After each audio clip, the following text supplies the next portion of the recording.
Ce que dit Poutine à la population russe, parce qu'il n'a pas été capable de développer le pays, c'est que sa grandeur, c'est d'avoir vaincu à elle toute seule les nazis. Non seulement il leur dit ça aux Russes, mais il leur dit « Vous êtes aujourd'hui le seul pays capable de mourir pour un idéal. Et en plus, vous êtes le seul pays qui est capable de souffrir longtemps. »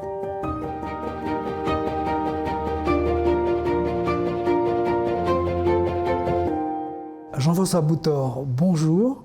Vous êtes éditorialiste à Ouest France et vous avez travaillé de longues années à La Croix et vous avez beaucoup travaillé sur les dissidents russes. Mais aussi aujourd'hui vous êtes en train de publier, vous allez publier un livre sur Poutine. Dans le livre que vous allez publier, il y a quand même une allusion un peu à l'époque du Tsar, et avec l'idée sous-jacente, je ne sais pas si j'ai lu, c'est en sous-texte pour moi quand j'ai lu ça, où vous dites que quelque part la Russie a toujours eu cette ambition de maintenir, ou de séduire l'Europe, ou de la dominer, oui, tout à fait. Ou de la réduire, et de ne pas être envahi, trop impacté par elle, quoi. Il y a quand même une vieille histoire. Tout à fait.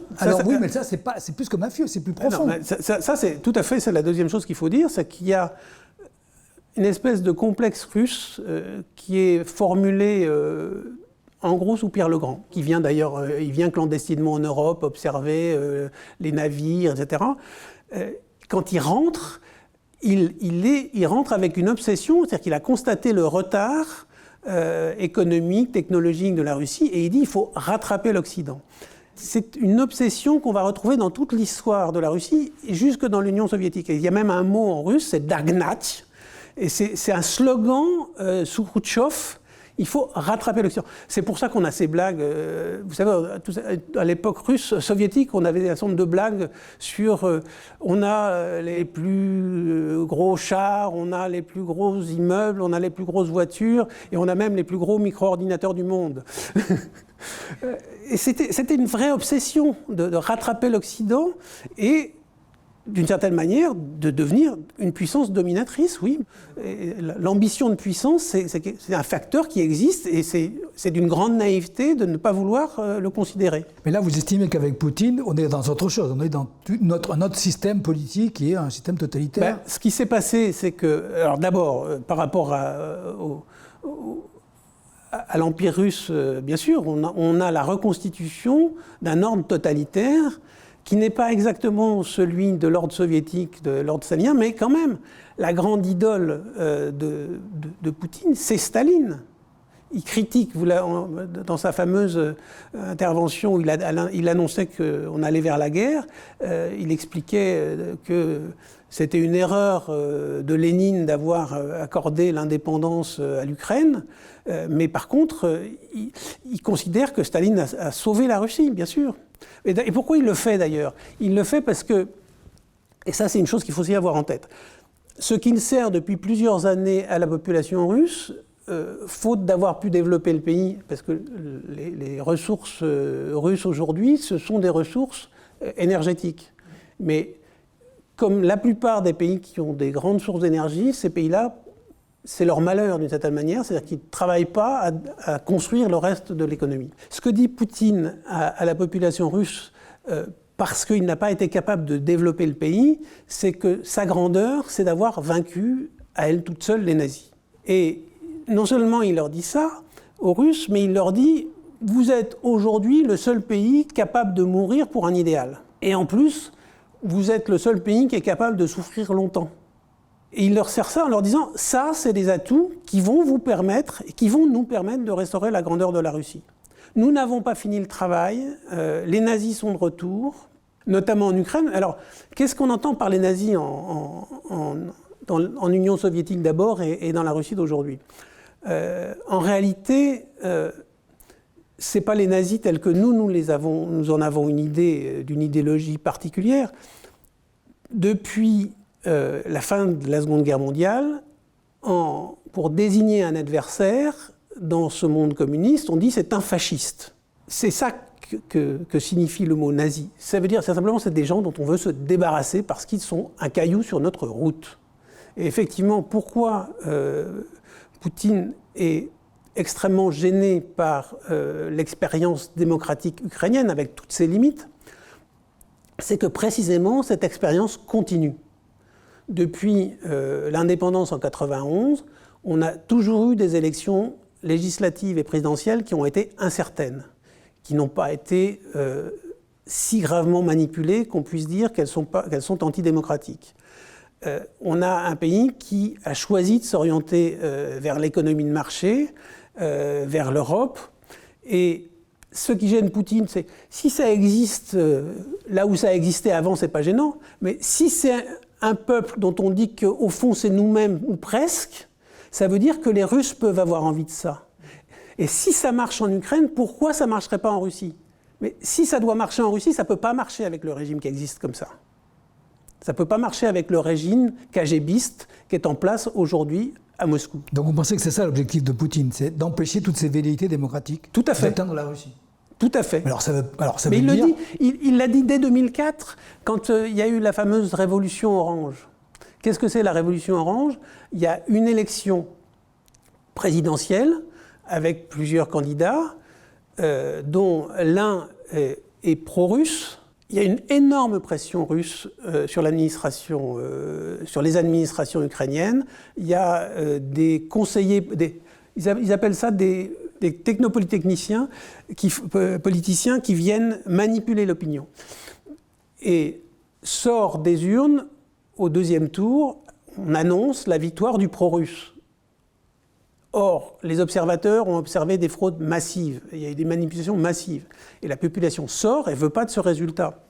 Et finalement, la commission électorale finit par plier, ne change pas le résultat, elle leur donne de faire un deuxième tour. Et c'est le candidat pro-européen qui est élu. Et là, dans des conditions dont on peut certifier qu'elles ont été correctes. À partir de ce moment-là, Poutine a expliqué que l'Occident voulait manipuler les peuples pour renverser les pouvoirs, et notamment le sien. Alors, on revient à l'objectif de Poutine. L'objectif de Poutine, c'est plutôt ce qu'on disait à l'instant, c'est-à-dire se préserver de cette espèce de venin démocratique. Mais vous parliez de plus, tout à l'heure, vous parliez de reconquérir tous les pays qui ont adhéré à l'Europe de l'Ouest. Il ne va pas aller jusque-là, il ne va pas réintégrer la Pologne, la Hongrie, etc. De toute façon, il ne pourra pas. Bon, donc il ne pourra pas. Donc ça, ce n'est pas un objectif. Il y a des objectifs limitrophes. Quid des pays baltes? Oui, les pays baltes, par exemple. Oui. Quid des pays baltes? C'est pas sûr qu'il ne va pas récupérer les pays baltes. Au moins, la Lituanie, de façon à passer d'une situation où il y a entre l'enclave de Kaliningrad, où il y a des missiles stratégiques, et la Russie, un mince corridor qui traverse la Lituanie. Il préférerait avoir la Lituanie et une continuité territoriale. Ce que je me dis en vous écoutant, c'est que vous savez, dans les médias, on entend énormément parler d'idée qu'il faut arrêter Poutine, il faut liquider Poutine parce qu'il est fou. En gros, on dit il est fou. Quand on vous entend, c'est le contraire. C'est une grande rationalité. Il a expliqué ce qu'il voulait faire depuis longtemps et il va jusqu'au bout de ce qu'il a dit. Il ne fait pas plus que ça, pas moins. Oui, mais en termes de folie, à la fois je pense qu'il ne suffit pas de dire qu'il est fou, mais si vous avez fréquenté des grands pervers pathologiques, ils sont extrêmement rationnels. Contrairement à ce qu'on pense, la folie n'est pas irrationnelle. Ce qui peut être fou, c'est la visée. Mais après, on peut développer beaucoup de rationalité pour y arriver. Donc on peut avoir les deux à la fois. Enfin, la grande thèse que vous développez dans le livre, c'est le thème de la force. Oui. Il faudrait expliquer ça un petit peu. Ce qui fascine, ou ce qui est le moteur principal de Poutine, vous dites, c'est l'usage de la force. C'est tous les rapports, peut-être que des rapports de force, et c'est la force qui domine, qui peut imposer la manière de vivre. La première chose, c'est que quand il est candidat à l'élection présidentielle pour la première fois, après avoir été nommé comme successeur par Boris Eltsine pour l'intérim, qu'est-ce qu'il fait?